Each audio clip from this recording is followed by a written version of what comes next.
امروز ما از طرف رهبری برای مردم بی‌وضاحت به خاطر روز افطاری که روزه ماه رحمت، ماه مغفرت و ماه نجات از آتش است، مواد خوراکی توزیع نمودیم که از قبیل روغن، برنج، آرد، بوره، چای و خرما بوده توزیع نمودیم و به هموطنان خود اطمینان می‌دهیم که در هر شرایط از سرحدات کشور و مردم غیور افغانستان دفاع بکنیم. دفاعي ځواکونه د هیواد د سرحداتو ملي او اسلامي ارزښتونو د ساتنې ترڅنګ د درنو هیوادوالو په خدمت کې دي. د روژې میاشتې په مناسبت باندې یو شمېر اړمنو کورنیو سره د خوراکي توکو مرستې د ملي اسلامي اردو لخوا وشولې.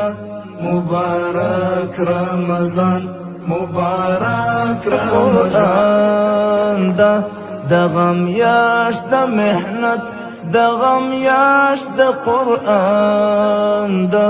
مبارک رمضان، مبارک رمضان ده، وسیله د رحمت، وسیله د غفران ده. مبارک رمضان، مبارک رمضان.